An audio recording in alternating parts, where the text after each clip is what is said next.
I want to thank you for being here. First, I want to offer my deepest condolences to Brianna Aguilera's family, friends, and loved ones. I stand before you as the chief of police, but first and foremost as a mother. I have 3 daughters and a son, and I cannot begin to imagine the pain that Brianna's family is feeling. As a parent, none of us want to contemplate the loss of a child, and again, my heart aches for them.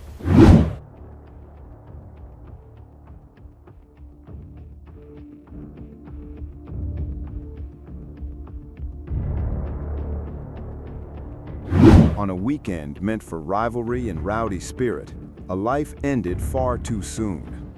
Brianna Aguilera, a 19-year-old Texas A&M student, cheerleader, and aspiring lawyer, was found dead outside a high-rise apartment in Austin after attending a tailgate. Her death sparked an outpouring of grief, questions, and a fierce debate over what exactly happened that night. This is the story of the timeline police released, the evidence they say supports it, and the family who still wants answers. It's a tough story, and if you're struggling, please reach out to 988 or local resources. Now, the timeline. Brianna Aguilera grew up in Laredo. She came to Texas A&M with big plans, studying government, dreaming of law school, and planning to one day wear the Aggie ring she'd worked toward. On Friday, before the Texas A&M versus University of Texas game, a major rivalry, Brianna joined other students for tailgating in Austin. By night, the celebrations moved toward West Campus apartment buildings where students party and hang out before and after games.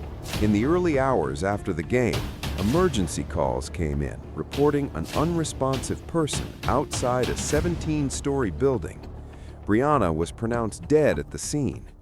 In the days that followed, Austin police held a press conference, released surveillance and digital evidence, and ultimately said her death was a suicide. Her family, devastated, disagreed, retained a high-profile attorney, and pushed for further review.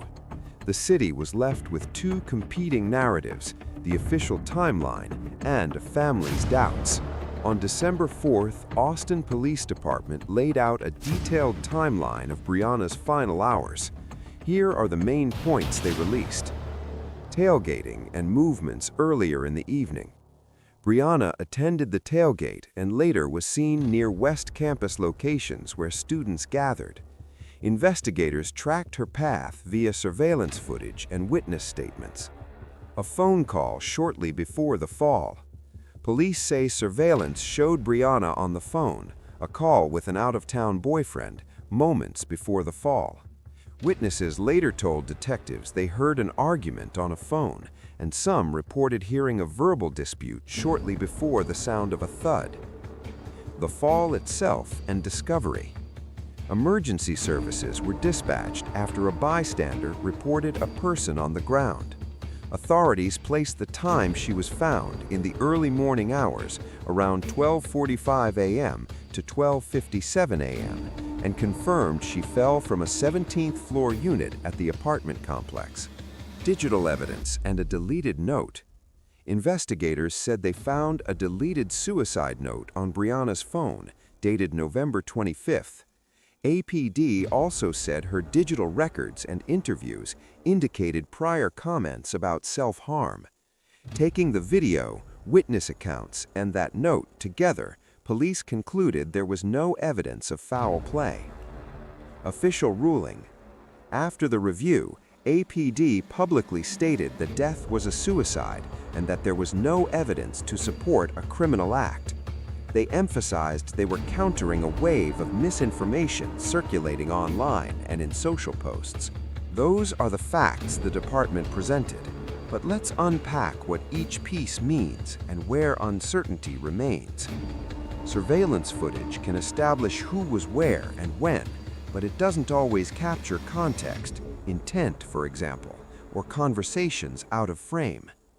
Police said surveillance placed Brianna on the balcony and then showed her falling. Surveillance alone can show movement but not motive. When paired with a note and phone records, investigators say a fuller picture emerges. A deleted note on a phone can be recovered. Timestamps can be checked, and phone connection logs, who called whom, duration of calls, help build a timeline. Given that, APD felt they had enough to rule the death a suicide. But family members and some commenters have pointed to words witnesses claim to have heard, like yelling, "Get off me," as reason to question the official line. Witness memories can be powerful, but also imperfect. Crowds, noise, and distance play a role. So what we have: video, witness reports, phone records, and a deleted note. APD says those items line up. The family says those facts don't capture the full story of who Brianna was and whether she would have taken her own life. Brianna's mother, Stephanie Rodriguez, has been vocal. She says her daughter was not suicidal and insists something else happened. The family retained attorney Tony Busby, who publicly criticized APD's investigation and questioned whether it was thorough enough. Busby called for additional inquiry and suggested state authorities or higher scrutiny should review the case. The family's concerns are rooted in the personal, daily communication with Brianna up to the days before her death, small inconsistencies they feel the police did not fully address, and a raw grief that seeks answers. Their call for broader review, for the Texas Rangers to look into the case, reflects a common pattern in high-profile deaths where families seek independent oversight. High-profile cases today live and die on social media. Speculation spreads fast, from well-meaning friends to conspiracy theories. APD said some of that chatter eroded the public narrative, and they felt compelled to release more details to push back against misinformation. The pushback from the public can be twofold. It can pressure authorities to be transparent, and it can amplify fear and speculation that aren't grounded in evidence. In Brianna's case, that dynamic played out publicly, increasing tension between APD and the family, and leaving a community split between belief in the official ruling and sympathy for the family's doubts. Tragically, suicide is a leading cause of death among young people. College life, with its pressures, academics, social expectations, and alcohol, can magnify risk for those already struggling. Experts stress the need for prevention, open conversations, and accessible campus mental health services. We can't assume anything about someone's inner life from social media or appearances, but we can make sure institutions have the resources and education to help students before a crisis, and that families know where to turn. If you or someone you know is struggling, call 988 in the United States or your local emergency number. For resources, visit your university counseling center or local health department. Even with an official ruling, open questions remain for the family and for the public. Were all witness statements consistent? Did surveillance footage capture all angles? What did the deleted note say in detail, and how was it dated? Why did family feel the investigation was rushed? These are reasonable questions in any death that involves a young person and public interest. Families often seek independent review, not necessarily because the original investigators are incompetent, but because they want full transparency and a separate set of eyes on evidence. That's the crossroads this case has reached. The official timeline presents a set of facts that investigators say are conclusive. The family asks for more scrutiny. Both calls, for clear evidence and for comfort, matter.